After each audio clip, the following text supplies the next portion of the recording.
नमस्कार दोस्तों, Verma chemistry classes में आपका स्वागत है। आज जो अपन पढ़ेंगे जनरल साइंस का जो टॉपिक है वो है एटॉमिक स्ट्रक्चर। एटॉमिक स्ट्रक्चर के बारे में पढ़ेंगे। एटॉमिक स्ट्रक्चर में देखें तो परमाणु की बात करें यानी एटम। एटम क्या होता है? परमाणु जो है एक ग्रीक भाषा का शब्द है। ये ग्रीक भाषा का शब्द है जो अनइक्यूटेबल से लिया गया है, जिसका अर्थ होता है अविभाज्य, अर्थात पदार्थ का वह सूक्ष्म कण जिसे आगे विभाजित ना किया जा सके क्या कहलाता है? परमाणु कहलाता है। अपन कह रहे हैं परमाणु एक ग्रीक भाषा का शब्द है जो अनइक्यूटेबल से लिया गया है, जिसका अर्थ होता है अविभाज्य, अर्थात पदार्थ का वह सूक्ष्म कण जिसे आगे विभाजित ना किया जा सके वो क्या कहलाता है? परमाणु कहलाता है। जैसे अपन बात करते, मेरे हाथ में चौक होती, मैं चौक को तोड़ता जाता तो एक स्थिति ऐसी आती कि मैं उसके टुकड़े नहीं कर सकता। तो उस सूक्ष्म जो अवस्था है सबसे, उसका नाम क्या होता है? परमाणु। समझ में आ गया? इस परमाणु की संरचना के लिए सबसे पहले परमाणु के बारे में जो आया था वो दार्शनिक था, एक फिलोसफर महर्षि कणाद। ये वैज्ञानिक नहीं था, एक फिलोसफर था महर्षि कणाद। ये दार्शनिक था। इसने क्या कहा था? पदार्थ की, पहले ही कह दिया था इसने कि पदार्थ की सबसे सूक्ष्म अवस्था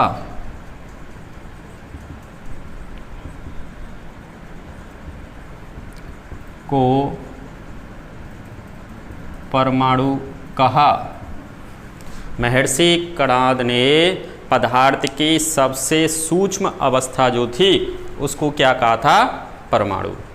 एक फिलोसफर था, पहले ही इसने भविष्यवाणी कर दी थी कि पदार्थ की जो सबसे सूक्ष्म अवस्था होगी उसको क्या कहा जाएगा?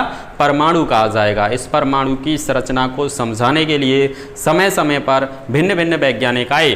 तो सबसे पहला जो वैज्ञानिक आया था, बात करें, वो आया था डाल्टन सन 1808 में। और इसने दिया था, डाल्टन ने क्या दिया था? परमाणु सिद्धांत, एटॉमिक थ्योरी, परमाणु सिद्धांत। सबसे पहला जो वैज्ञानिक आया था वो आया था डाल्टन सन 1808 में। इसने क्या दिया था? परमाणु सिद्धांत। इसके अनुसार क्या था कि प्रत्येक पदार्थ, जो ये बात थी उसको ये घुमा के कह रहा है। ये कह रहा था कि पदार्थ की जो सबसे सूक्ष्म अवस्था है वो क्या है? परमाणु। अब ये उसी बात को कैसे कह रहा है डाल्टन? कि प्रत्येक पदार्थ, कोई पदार्थ है, ये जैसे पदार्थ है, प्रत्येक पदार्थ अनेक छोटे छोटे कणों से मिलकर बना होता है। इन छोटे छोटे कणों को ही अपन क्या कहते हैं? परमाणु। एक ही तत्व के सभी जो परमाणु होते हैं वो गुणों में क्या होते हैं? समान होते हैं, तथा भिन्न भिन्न तत्वों के परमाणु क्या होते हैं? भिन्न भिन्न होते हैं। ये डाल्टन का कथन था। डाल्टन ने 1808 में परमाणु सिद्धांत दिया था। इसने क्या कहा था कि प्रत्येक पदार्थ अनेक छोटे छोटे कणों से मिलकर बना होता है। इन छोटे छोटे कणों को ही अपन क्या कह देते हैं? परमाणु कह देते हैं। दूसरा पॉइंट क्या था कि जो छोटे छोटे जो कण हैं एक ही तत्व के जो सभी परमाणु होंगे वो गुणों में क्या होते हैं? समान, तथा भिन्न भिन्न तत्वों के परमाणु क्या होते हैं? भिन्न भिन्न होते हैं। ये डाल्टन का कथन था। डाल्टन के बाद में जो आया था वो आया था थॉमसन, कहते हैं या थॉमसन, जिसने इलेक्ट्रॉन की खोज भी की थी, थॉमसन। और थॉमसन ने दिया था प्लम पुडिंग मॉडल।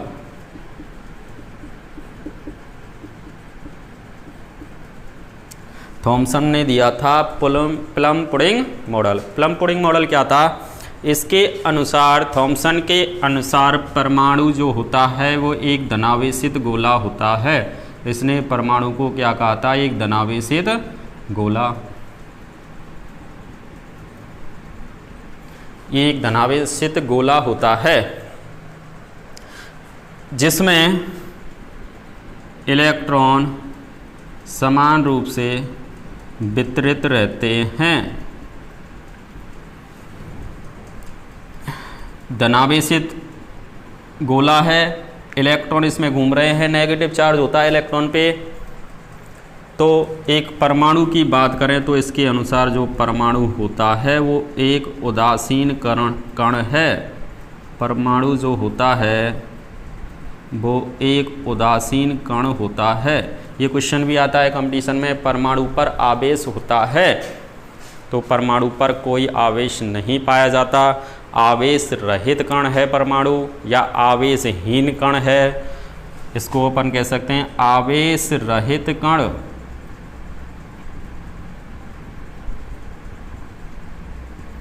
परमाणु पर कोई भी आवेश नहीं होता, परमाणु पर आवेश होता है शून्य। कई तरह से प्रश्न बनता है इसका, तो अपन एक ही बात है, परमाणु पर आवेश पूछ लेगा आपसे, शून्य या आवेश रहित या आवेशहीन या उदासीन कण। परमाणु जो होता है उदासीन हो गया, क्यों हो गया था? क्योंकि पॉजिटिव चार्ज और ये क्या है? Negative charge. क्या हो गया? न्यूट्रल हो गया, उदासीन हो गया। तो परमाणु पर आवेश का मान क्या होता है? शून्य होता है। परमाणु पर आवेश का मान क्या होता है? शून्य। कोई भी आवेश नहीं पाया जाता। दूसरे वे में देखें अपन तो इसने प्लम और पुडिंग मान लड्डू वाला उदाहरण दिया था। एक इसने के लड्डू लिया, लड्डू को एक परमाणु मान लिया और उसमें जो इलायची या काली मिर्च जो हैं उनको क्या कहा? इलेक्ट्रॉन कहा। उस लड्डू को तो क्या मान लिया है? एक धनावेशित गोला, वो तो कह दिया परमाणु। उस परमाणु में जो इलायची हैं या क्या हैं? काली मिर्च, वो अगर डली हुई हैं तो हम उसको क्या कह रहे हैं? इलेक्ट्रॉन। तो उसने एक, इसलिए इसका नाम पड़ा था प्लम मन तैरते हुए, पुडिंग लड्डू में। एक और उदाहरण दे सकते हैं तरबूज वाला। इसके अनुसार जो तरबूजा होता है उसको एक धनावेशित गोला माना और उस तरबूजे में जो बीज होते हैं वो क्या होते हैं? इलेक्ट्रॉन। तो अपन उसको इस तरीके से तरबूज वाले उदाहरण से भी बोल सकते हैं। इसके अनुसार जो तरबूजा होता है एक धनावेशित गोला होता है तथा इसमें जो फैले हुए जो बीज हैं वो किसकी तरह बिहेव करते हैं? इलेक्ट्रॉन की तरह। समझ में आ गई का? अगला देखें अपन, थॉमसन के बाद में आया था रदरफोर्ड और इस रदरफोर्ड ने किया था स्वर्ण पत्र प्रयोग। इसको पढ़ेंगे अभी हम। इसमें क्वेश्चन बनते हैं स्वर्ण पत्र प्रयोग। रदरफोर्ड के बाद में आया था नील्स बोर और नील्स बोर के बाद में आया था सोमरफील्ड के बाद में आया था डी ब्रोगली ने दी थी इलेक्ट्रॉन की द्वैरी प्रकृति। Dual nature of electron is called de Broglie equation. Electron की जो द्वैत प्रकृति होती है उसी को ही अपन क्या कहते हैं? डी ब्रोगली परिकल्पना। इलेक्ट्रॉन की द्वैत प्रकृति यानी दोहरी प्रकृति दी थी इसने। डी ब्रोगली के बाद में आया था हाइजेनबर्ग और हाइजेनबर्ग ने दिया था अनिश्चितता का सिद्धांत, अनसर्टेनिटी प्रिंसिपल ऑफ हाइजेनबर्ग। अनिश्चितता का सिद्धांत दिया था इसने।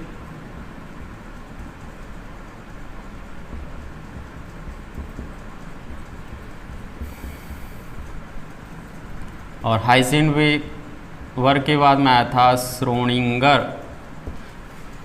का तरंग यांत्रिकी समीकरण। तरंग यांत्रिकी समीकरण श्रोडिंगर ने दिया था तरंग यांत्रिकी समीकरण, wave mechanical equation of Schrodinger. ये जो मॉडल होते हैं यहाँ से डाल्टन से लेके और सोमरफील्ड तक ये पुराने मॉडल कहे जाते हैं, और ये 3 जो मॉडल हैं डी ब्रोगली से और श्रोडिंगर तक ये कहे जाते हैं परमाणु की संरचना के आधुनिक मॉडल।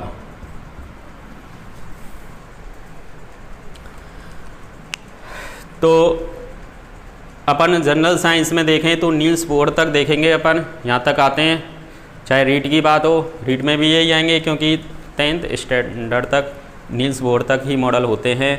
इनके बारे में अपन पढ़ेंगे। रदरफोर्ड पढ़ना है अभी हमको, डाल्टन देख लिया, थॉमसन देख लिया, उसके बाद में पढ़ेंगे रदरफोर्ड और फिर नील्स बोर।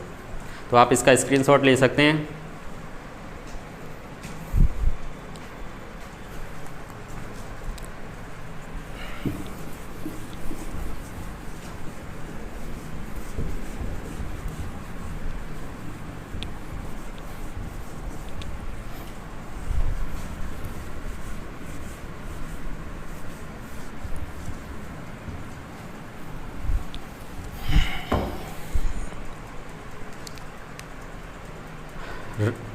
डाल्टन पढ़ लिया, थॉमसन पढ़ लिया, उसके बाद में देखें अपन रदरफोर्ड। तो यहाँ देख रहे हैं हम रदरफोर्ड का स्वर्ण पत्र प्रयोग। रदरफोर्ड ने किया था स्वर्ण पत्र प्रयोग। स्वर्ण माने होता है सोना, तो सोना आएगा इसमें कुछ ना कुछ काम। रदरफोर्ड ने क्या किया, परमाणु की संरचना को समझाने के लिए, रदरफोर्ड ने परमाणु की संरचना को समझाने के लिए एक सोने की पतली पन्नी ली। ये लो, सोने की पतली पन्नी ले ली इसने।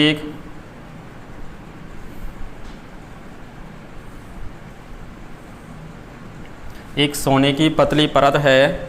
सोने की ही क्यों लेती कि सोना जो होता है सबसे प्रत्यास्थ धातु है, क्योंकि इसके 1 ग्राम सोने से 3 किलोमीटर लंबा क्या बनाया जा सकता है, तार। इसमें सबसे अधिक प्रत्यास्थता का गुण पाया जाता है। 118 तत्वों में सोना सबसे अधिक प्रत्यास्थ धातु है। तो रदरफोर्ड ने परमाणु की संरचना को समझाने के लिए एक सोने की पतली पन्नी ले ली। सोने की पतली पन्नी, पतली परत ली है जिसकी मोटाई 0.004 mm इतनी मोटी थी।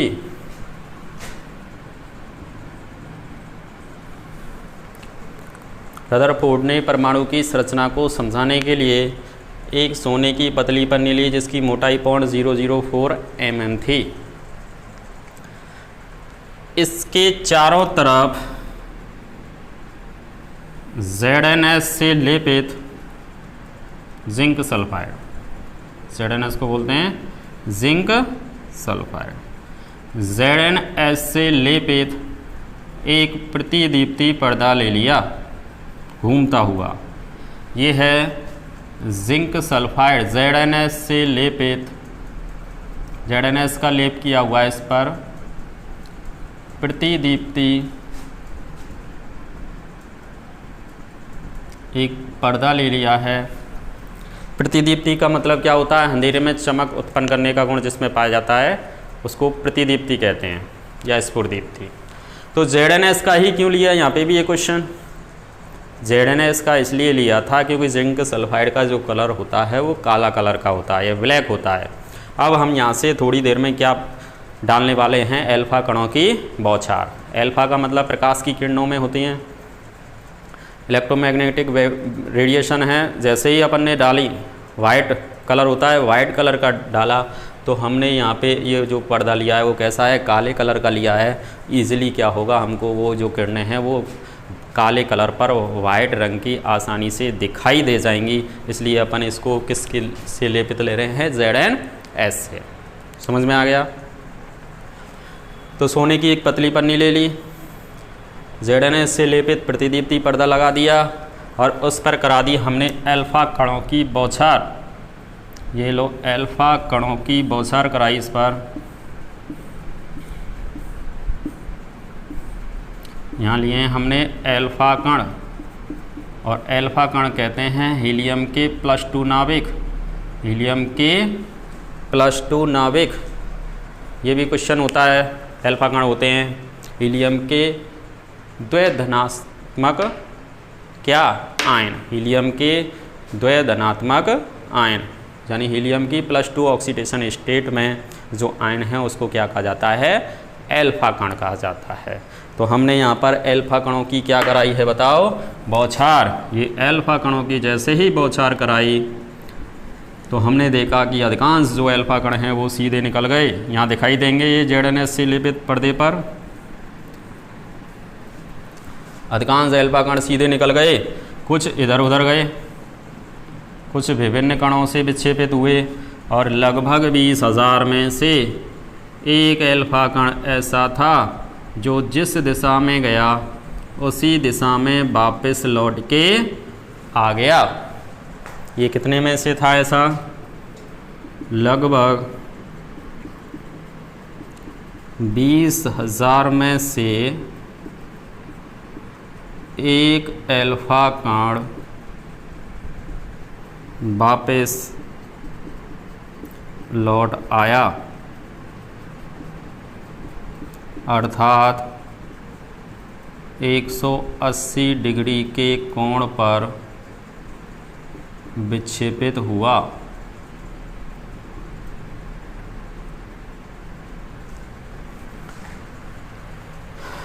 क्या देख रहे हैं अपन, लगभग 20,000 में से एक एल्फ़ा कण ऐसा था जो जिस दिशा से गया उसी दिशा में वापस लौट के आ गया।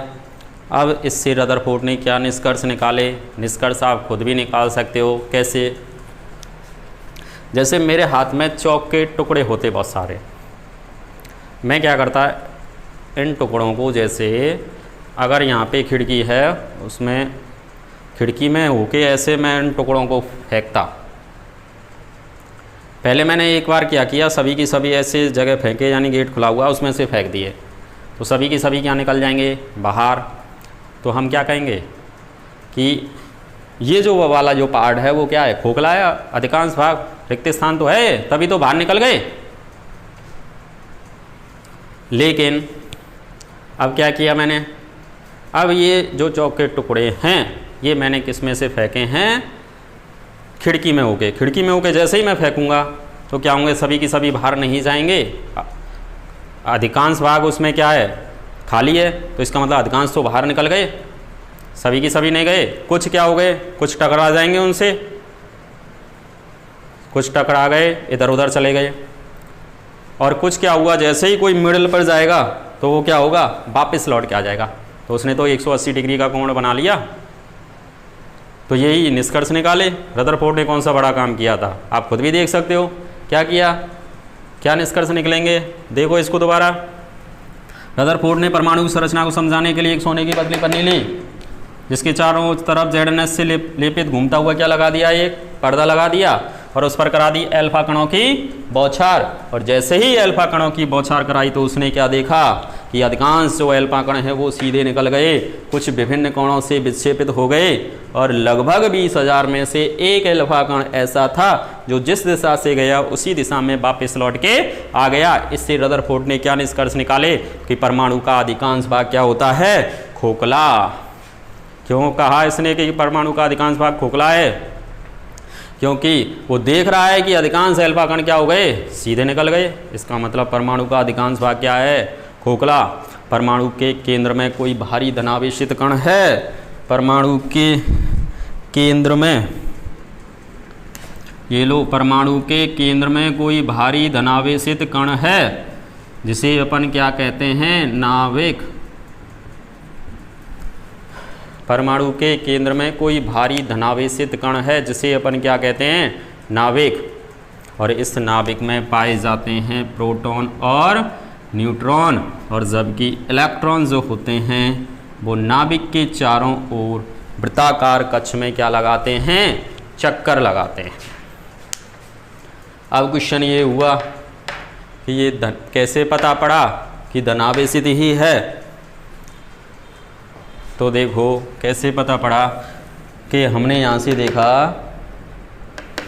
कि यहाँ से अपन क्या डाल रहे हैं बताओ, एल्फा कण पे कौन सा चार्ज है, प्लस है। अगर यहाँ नेगेटिव होता तो प्लस और माइनस यानी विपरीत आवेश एक दूसरे को क्या करते हैं, आकर्षित, और समान आवेश एक दूसरे को क्या करते हैं, प्रतिकर्षित। अगर यहाँ नेगेटिव होता तो ये यहाँ पे चिपक जाता, उदासीन हो जाता, प्लस माइनस एक दूसरे को अट्रैक्ट कर लेते।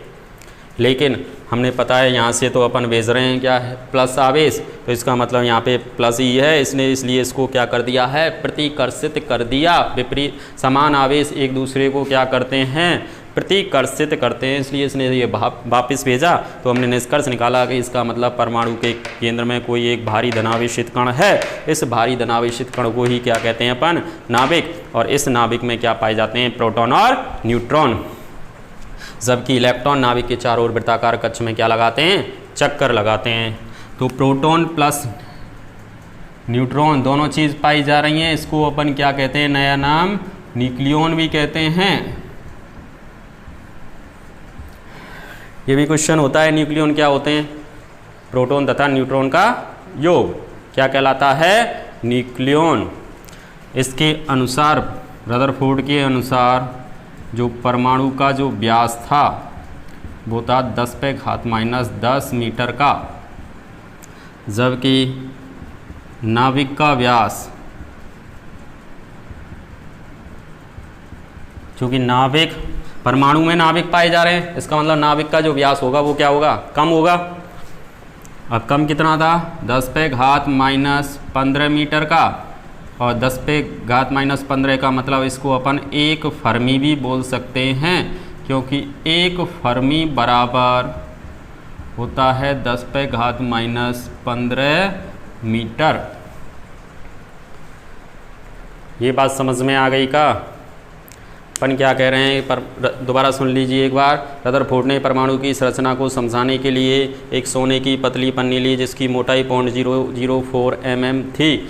इसके चारों तरफ ZNS से लेपित घूमता हुआ एक प्रतिदीप्ति पर्दा लगाया और उस पर करा दी अल्फा कणों की बौछार। और जैसे ही अल्फा कणों की बौछार कराई तो उसने देखा कि अधिकांश अल्फा कण क्या हो गए, सीधे निकल गए, कुछ विभिन्न कोणों से विक्षेपित हुए, और लगभग 20,000 में से एक अल्फा कण ऐसा था जो जिस दिशा से गया उसी दिशा में वापस लौट के आ गया। इससे रदरफोर्ड ने क्या निष्कर्ष निकाले कि परमाणु का अधिकांश भाग क्या होता है, खोखला, और परमाणु के केंद्र में कोई भारी धनावेशित कण है जिसे अपन क्या कहते हैं, नाभिक। इस नाभिक में क्या पाए जाते हैं, प्रोटॉन और न्यूट्रॉन, जबकि इलेक्ट्रॉन नाभिक के चारों ओर वृत्ताकार कक्ष में क्या लगाते हैं, चक्कर लगाते हैं। इसके अनुसार परमाणु का जो व्यास होता है वो 10⁻⁻10 मीटर का तथा नाभिक का व्यास होता है 10⁻⁻15 मीटर का, और प्रोटॉन और न्यूट्रॉन का जो सम है यानी योग है वो क्या कहलाता है, न्यूक्लियॉन कहलाता है। समझ में आ गया क्या? ये था रदरफोर्ड का परमाणु मॉडल, ठीक है ना।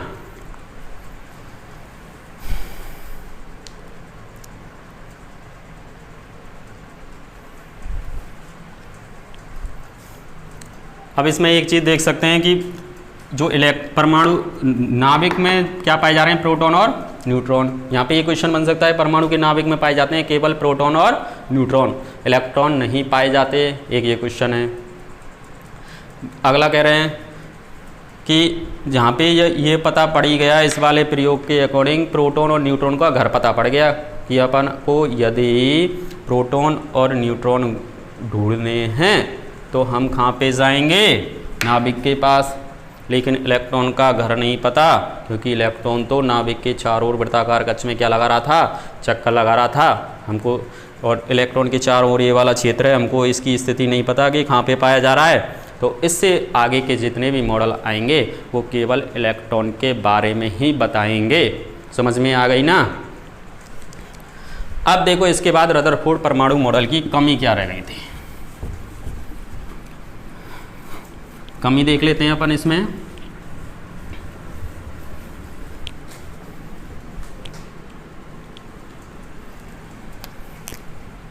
रदरफोर्ड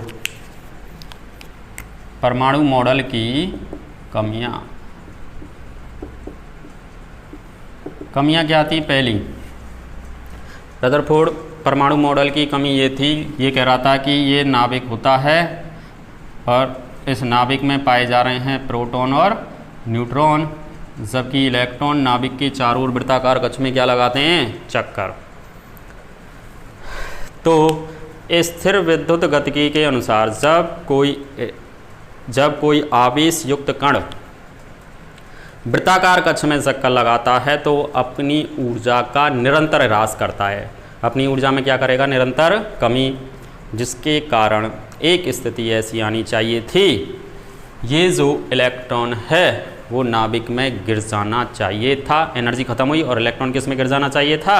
इस नाभिक में, क्योंकि नाभिक पे कौन सा चार्ज है? पॉजिटिव, और इस पर कौन सा होता है? नेगेटिव। एक दूसरे को आकर्षित करना चाहिए था और ये इसमें गिर जाना चाहिए था। अरे आप खुद ही देख लो, आप गोल गोल घूमो, गोल गोल घूमो, थोड़ी देर के बाद में क्या होगा? आपकी एनर्जी ख़त्म हो जाएगी और आप थक के गिर जाओगे। एनर्जी ख़त्म हो गई ना।